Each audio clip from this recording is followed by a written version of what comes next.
കാത്തിരിപ്പിന് വിരാമം ഇട്ടുകൊണ്ട് ഇന്ത്യൻ സൂപ്പർ ലീഗ് വീണ്ടും ആരംഭിക്കാൻ പോകുന്നു എന്ന ശുഭവാർത്തയാണ് ഇപ്പോൾ പുറത്തേക്ക് വന്നിരിക്കുന്നത്. ക്ലബ്ബ് ഉടമകളും ഓൾ ഇന്ത്യ ഫുട്ബോൾ ഫെഡറേഷന്റെ ഭാരവാഹികളും തമ്മിൽ നടത്തിയ ചർച്ചയിൽ ഇത് സംബന്ധിച്ച ധാരണയായിട്ടുണ്ടെന്നാണ് റിപ്പോർട്ടുകൾ പുറത്തു വരുന്നത്. 20 വർഷത്തേക്കുള്ള ഒരു പദ്ധതിയാണ് AFF ഇതിനുവേണ്ടി അവതരിപ്പിച്ചിരിക്കുന്നത്. എന്നാൽ ഇക്കാര്യത്തിൽ ഒരു അന്തിമ തീരുമാനം 28-നും 29-നും നടക്കുന്ന ചർച്ചയിലൂടെ മാത്രമേ തീരുമാനമാവുകയുള്ളൂ എന്നും റിപ്പോർട്ടുകൾ പറയുന്നുണ്ട്. ഇതിനോട് ക്ലബ്ബുകൾ അനുകൂലമായി പ്രതികരിച്ചിട്ടുണ്ട് എന്നാണ് അറിയാൻ കഴിയുന്നത്. പ്രധാനപ്പെട്ട തീരുമാനങ്ങൾ എന്തൊക്കെയാണ് ഈ യോഗത്തിൽ എടുത്തതെന്ന് നോക്കാം.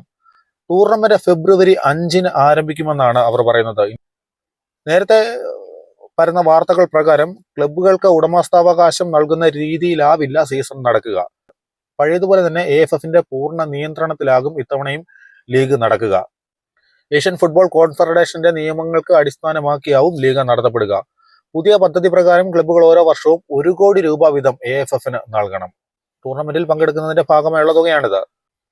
ആദ്യ സീസണിൽ 70 കോടിയാണ് COP നിശ്ചയിച്ചിരിക്കുന്നത്. ടൂർണമെന്റിന്റെ ലാഭവിഹിതം 10% AFF എടുക്കും.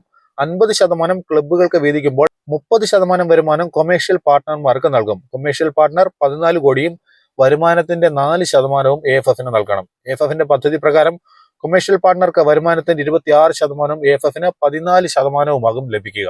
96 കോടി രൂപയുടെ വരുമാനമാണ് AFF ഒരു വർഷം പ്രതീക്ഷിക്കുന്നത്. എന്തായാലും അധികം വൈകാതെ തന്നെ ISL ആരംഭിക്കാമെന്ന പ്രതീക്ഷയിലാണ് ആരാധകരും ക്ലബ്ബുകളുമെല്ലാം. 28-നും 29-നും നടക്കുന്ന ചർച്ചയിലൂടെ നമുക്ക് ഇതിന്റെ കൂടുതൽ വിവരങ്ങൾ അറിയാനാകും.